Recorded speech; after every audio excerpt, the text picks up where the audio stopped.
Namaste. After the last video on exercises, I have been asked, especially by the geriatric age group, what are the exercises that they must do. So, today in this video, I'll be talking about certain age specific exercises. As I said in the previous video, there are three components of exercises, namely flexibility, aerobic exercises and strength training.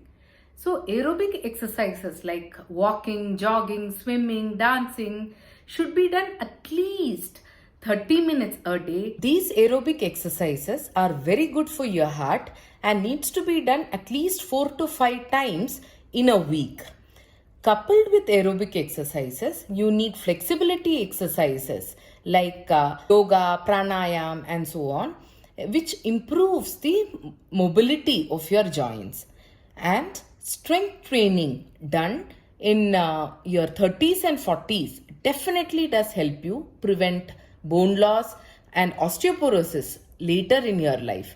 So flexibility and strength training exercises needs to be incorporated in your exercise regimen twice a week each.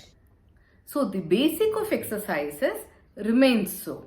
Now when we talk about age specific exercise, as I said, enjoy the exercise that you do. Among children, I say cycling, swimming, or girls love dancing. So these are exercises that they could do.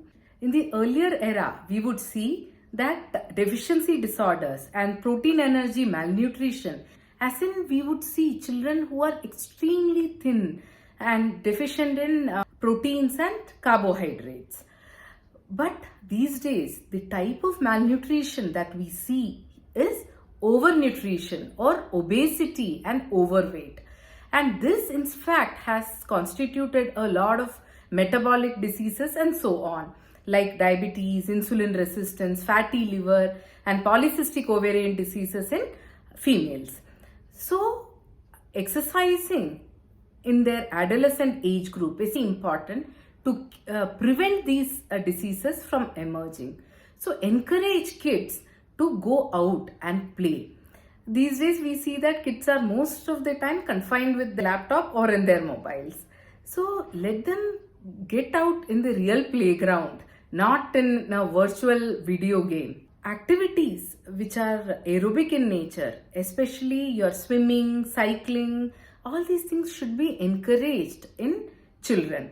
Dancing is a beautiful form of aerobic exercises. The advice that I give to most of the adolescent girls visiting my clinic is to dance, because they get to enjoy themselves and thereby exercise as well.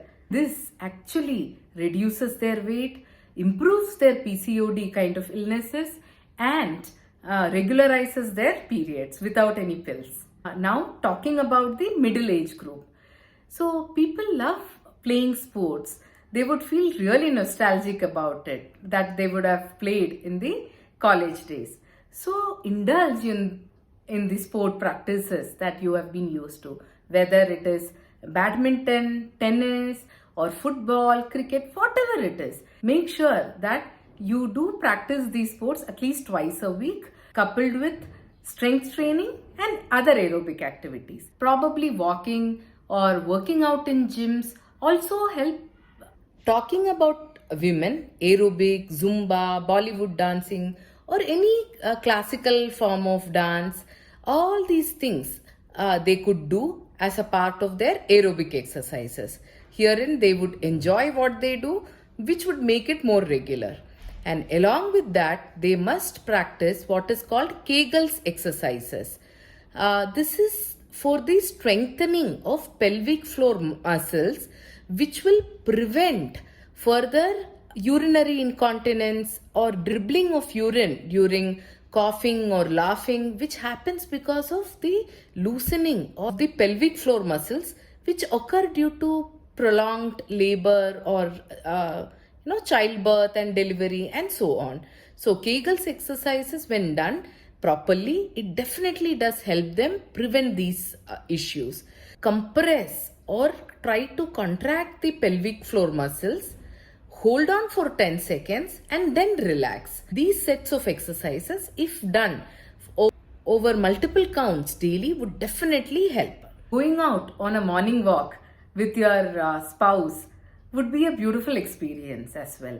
So you have your me time wherein you can discuss your further travel plans and so on. Breathing exercises are extremely important in all age groups. So whenever you do breathing exercises, make sure that you take a deep breath in, hold on for 10 seconds and leave out. So these especially has been extremely important in post-COVID kind of scenarios where a lot of fibrosis or stiffening of lungs has occurred as a post-COVID effect. Yoga, pranayama, meditation, all these exercises play a very important role in keeping the body in sync with the mind. A special word of advice for people working long durations. Make sure that you do not sit in one position for a long time. At least every 1 hour, make sure that you take a walk for 2-3 minutes and come back.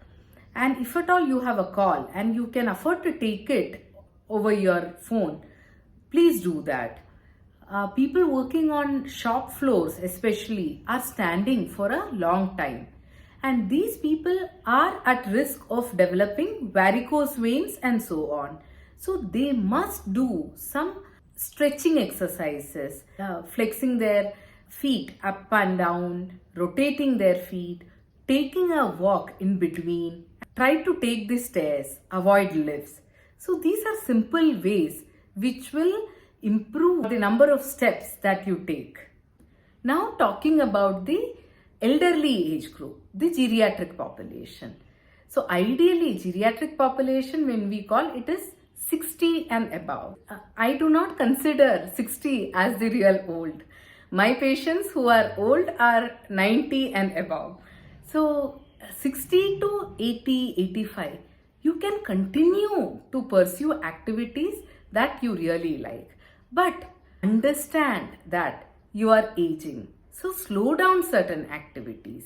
And as you progressively age, if you feel that you're not able to balance yourself, or if at all your reflexes are slow, make sure that you carry a stick for your walking. Walking with a stick is really stylish at your age. So it really doesn't matter. And when you carry that walking stick, it shouldn't be just with one leg. A tripod leg or a 4-legged walking sticks do come. Make sure that you use them so that even if you trip on something and tend to fall, you're protected from that. Because at this age group, it becomes very difficult if you fall. The chances of fractures are very, very high due to brittle bones. Try to keep moving around. Do not sit in one place. And whenever you are sitting, try to move your joints. Keep moving your hands, your shoulders, your elbows, your knees. So when you keep exercising them, when you keep rotating them or moving them, flexing and extending them, it definitely does prevent a lot of stiffness around those joints, thereby preventing frozen shoulder and many such conditions. Shatapavali, that is taking those 100 steps following meals, have to be practiced. This improves your digestion and it helps you in reducing your sugar levels as well. Exercises for the brain are equally important. Post-retirement, make sure that you are actively involved in some kind of activity, whether it is if you like chess, or if you like Sudoku, or if you like to learn new stuff. Make sure to engage yourself in new learning. This way your brain will be more active, and this can prevent a lot of dementia kind of illnesses. To summarize, individualize your exercise pattern. Enjoy what you do so that you do it regularly. Exercises help you maintain a good mental health as well as physical health. Make it a part of life. Take care and bye.